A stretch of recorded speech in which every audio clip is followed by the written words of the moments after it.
ಶಕ್ತಿ ಅನುದಾನ ರಿಲೀಸ್ ಆಗದ ಬಗ್ಗೆ ವರದಿಯೊಂದು ಹೊರಕ್ಕೆ ಬಂದಿದೆ. ಪಬ್ಲಿಕ್ ಟಿವಿ ವರದಿ ಬೆನ್ನಲ್ಲೇ ಇದೀಗ ಆರ್ಥಿಕ ಇಲಾಖೆ ಎಚ್ಚೆತ್ತಿದೆ.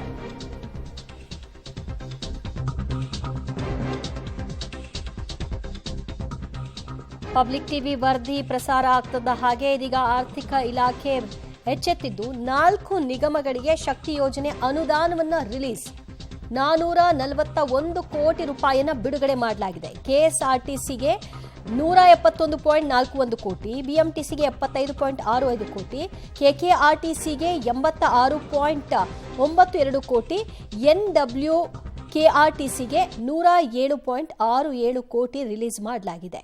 ಈ ಹಣ ಬಾಕಿ ಉಳಿಸ್ಕೊಂಡಿದೆ. ಅದರ ಪಟ್ಟಿಯನ್ನ ರಿಲೀಸ್ ಮಾಡಬೇಕಾದಂತಹ ದಿನಗಳು ಸನ್ನಿಹಿತ ಆಗ್ತಾ ಇದೆ ಅಂತ ಪದೇ ಪದೇ ಹೇಳ್ತಾ ಇದ್ರು ಕೂಡ ಸಾರಿಗೆ ಇಲಾಖೆ ಎಚ್ಚೆತ್ತುಕೊಂಡಿರಲಿಲ್ಲ. ಈಗ ವರದಿ ಪ್ರಕಟ ಆಗ್ತಿದ್ದ ಹಾಗೆ ಅನುದಾನ ರಿಲೀಸ್ ಆಗಿದೆ. ಮತ್ತಷ್ಟು ಮಾಹಿತಿ ಪಡೆಯೋಣ ನಮ್ಮ ಪ್ರತಿನಿಧಿ ಸುಕೇಶ್ನಿಂದ. ಸುಕೇಶ್, ಹೇಳಿಸ್ಕೊಂಡು ಹಣ ರಿಲೀಸ್ ಮಾಡಬೇಕಾ? ಅದು ಅವರೇ ಘೋಷಣೆ ಮಾಡಿರುವಂತಹ ಗ್ಯಾರಂಟಿ ಯೋಜನೆಗಳಿಗೆ?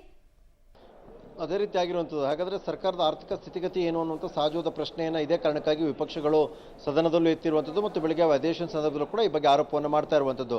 ಅದು ಗೃಹಲಕ್ಷ್ಮಿಯ ವಿಚಾರದಲ್ಲಿ ಆದಂಥ ಗೊಂದಲ ಇರ್ಬೋದು ಅಥವಾ ಶಕ್ತಿ ಯೋಜನೆ ವಿಚಾರದಲ್ಲಿ ಆಗಿರುವಂಥ ವಿಚಾರ ಇರ್ಬೋದು, ಇವೆಲ್ಲವೂ ಕೂಡ ಸಹಜವಾಗಿಯೇ ಒಂದು ರೀತಿಯಲ್ಲಿ ಸರ್ಕಾರ ಏನಾದರೂ ಸಂಕಷ್ಟಕ್ಕೆ ಸಿಲುಕ್ತಾ ಆರ್ಥಿಕವಾಗಿರುವಂಥ ಪ್ರಶ್ನೆಯನ್ನು ಎತ್ತುವಂಥ ರೀತಿಯಲ್ಲಿ ಇತ್ತು ವಿಪಕ್ಷಗಳ ಆರೋಪ.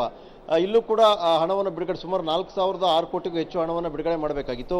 ಅದರಲ್ಲಿ ಈಗ ಒಂದು ಹಂತದಲ್ಲಿ 441 ಕೋಟಿಯಷ್ಟು ಹಣವನ್ನು ಬಿಡುಗಡೆ ಮಾಡಿರುವಂಥದ್ದು ಒಂದು ರೀತಿ ಸುದ್ದಿ ಪ್ರಸಾರವಾದ ನಂತರದಲ್ಲಿ ಆರ್ಥಿಕ ಇಲಾಖೆ ಎಚ್ಚೆತ್ತುಕೊಳ್ತಾ ಅನ್ನುವಂಥ ಪ್ರಶ್ನೆ ಕೂಡ ಉದ್ಭವಿಸುತ್ತೆ. ಯಾಕಂದರೆ ಇಷ್ಟು ದಿನಗಳ ಕಾಲ ಯಾಕೆ ಅದನ್ನು ಹೋಲ್ಡ್ ಮಾಡಿದ್ರು, ಯಾಕೆ ತಡವಾಗಿತ್ತು, ಏಕಾಏಕಿ ಯಾಕೆ ರಿಲೀಸ್ಗೆ ಮುಂದಾದರು, ಇವೆಲ್ಲವೂ ಕೂಡ ಸಹಜವಾದ ಪ್ರಶ್ನೆ ಆಗುತ್ತೆ. ಆದರೆ ಒಂದಂತೂ ಸ್ಪಷ್ಟ, ಸರ್ಕಾರ ಘೋಷಣೆ ಮಾಡಿದಂಥ ಗ್ಯಾರಂಟಿ ಯೋಜನೆ ಪ್ರಮುಖ ವಿಚಾರವಾದ ಶಕ್ತಿ ಯೋಜನೆಯಲ್ಲಿ ಸರ್ಕಾರದ ನೆರವು ಏನು ಬೇಕಿತ್ತು ಅದು ಸ್ಪಷ್ಟವಾಗಿ ಸಿಗ್ತಾ ಇಲ್ಲ ಅನ್ನುವಂಥದ್ದು, ನಿಗಮಗಳಿಗೂ ಕೂಡ ಅದರ ಆರ್ಥಿಕ ಹೊರೆ ಕೂಡ ಹೆಚ್ಚುತ್ತಾ ಇದೆ ಅನ್ನುವಂಥದ್ದು ಕೂಡ ಅಷ್ಟೇ ಇದರಿಂದ ಸ್ಪಷ್ಟವಾಗುವಂಥ ವಿಚಾರ ಕೂಡ. ದಿವ್ಯಜ್ಯೋತಿ, ಥ್ಯಾಂಕ್ ಯು ಸುಕೇಶ್ ನಿಮ್ಮೆಲ್ಲ ಮಾಹಿತಿಗೆ.